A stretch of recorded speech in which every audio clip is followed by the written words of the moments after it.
When people think of art, the image of white-walled galleries lined with visitors silently staring at paintings often comes to mind.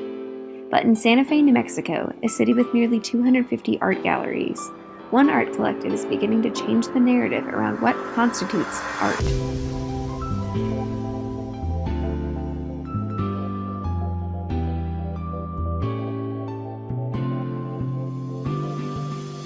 Meow Wolf is an art collective founded in 2008 in Santa Fe.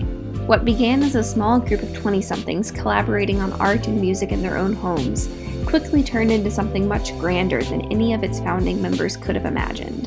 The first project, they overflowed onto the walls and onto the ceiling and into the middle of the air, and everybody else was really excited about it and wanted to play too, pretty much, and it was kind of off to the races from there. That's Katie Kennedy, one of Meow Wolf's co-founders and the group's senior vice president of creative direction. When I heard about the kind of art that Meow Wolf was creating, I knew I needed to come experience it for myself. I reached out prior to my visit, and Katie and Matt King, another of the collective's co-founders and its senior VP of creative, were kind enough to sit down and answer a few questions for me. Soon after the group began collaborating, Meow Wolf garnered attention for their installation art and began receiving commissions from galleries and other institutions around the country. We had left our building and started traveling the country building exhibits. And we knew early on, based on the success of the Do Return at the Center for Contemporary Arts, that the traditional way in which you would approach art and trying to sell it and trying to monetize it was not going to work.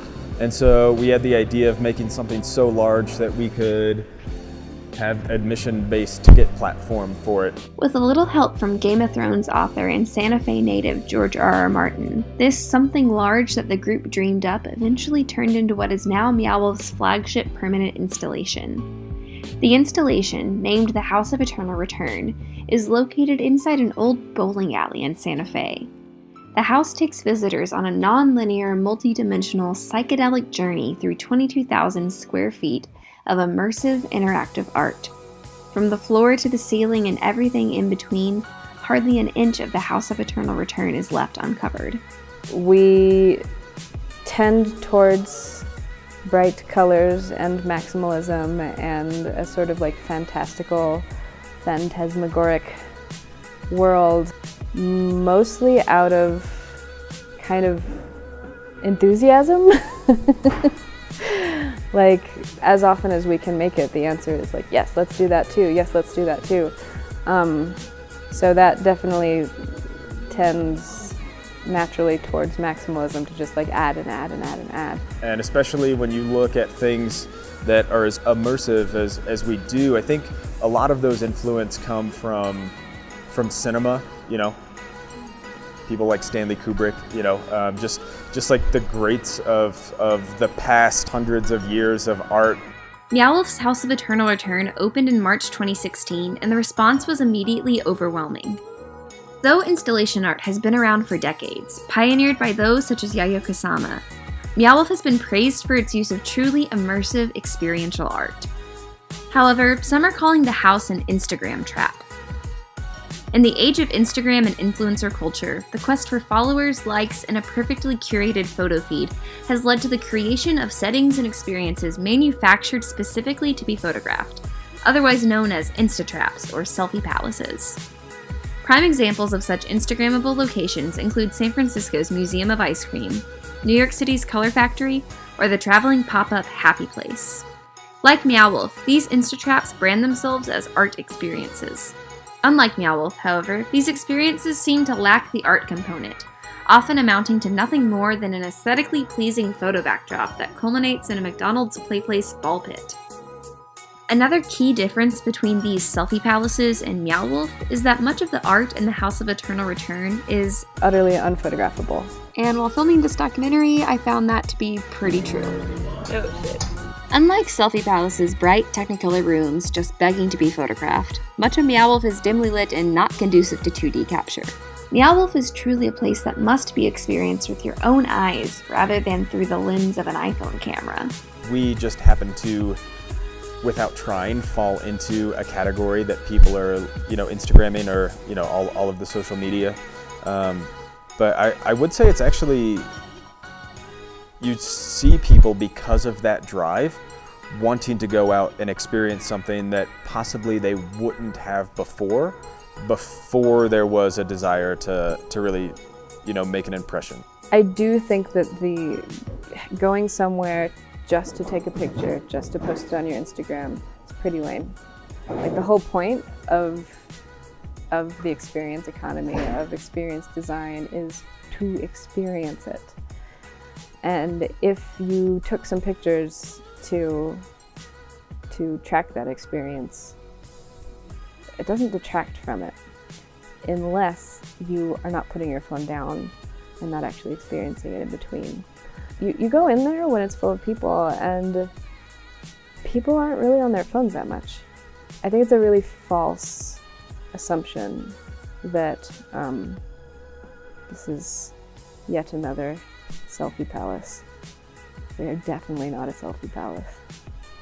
Beyond the accusation that Meow Wolf is just another Instatrap in the experience economy, other critics of the group include those in the art world who fail to see the art in what Meow Wolf creates. And the larger we get, there's always going to be hate that people say, what you were doing here is not art.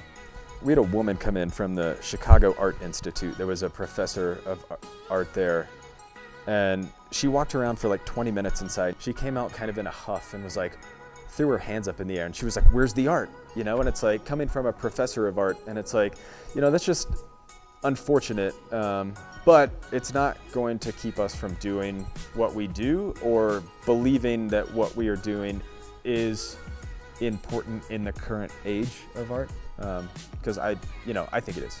While the founders of Meow Wolf are the first to admit that they have intentionally created an art space that is both approachable and entertaining in order to reach a wider audience, they herald that as a positive aspect of their business, not a negative.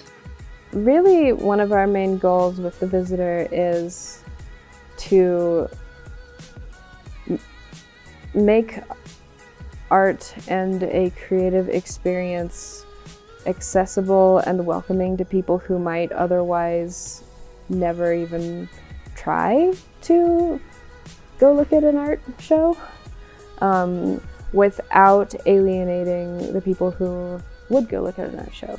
To make something that kind of has a little bit of something for everyone. For us, it's like, people can say whatever they want and do whatever they want, and we're going to continue making and doing what we want, and not everyone's going to see it as art. The group also recognizes that the art they're creating is not intrinsically revolutionary or radically different from the art of the past, but rather it is their business model that is changing the art world and the way other artists can monetize their work. With Meow Wolf leading by example, other art collectives around the country are beginning to open similar installations on an admission-based ticket platform. People are even being able to use us and our business model as an example, like to get business loans from banks. Like, that's the ideal. Essentially using us as an open source, like, we didn't have proof when we were trying to get investors, when we were trying to get people to help us build this the first time. We had no proof. And so now these other groups don't need to fight for that proof the same way. They can say, like, look, this is a super legit business model. This is something that works. And while Meow Wolf certainly seems to be pioneering this shift in the way that people consume art, they don't believe that they're replacing the traditional art gallery or museum. We have no interest in replacing the gallery and museum world. They're very valuable also. And we are just another branch of that. And we didn't invent it either. Like, immersive work has been going on for a really long time. Installation art is quite old. And we are just an intersection of a whole bunch of different media and industries, pretty much. Maybe making our own new one.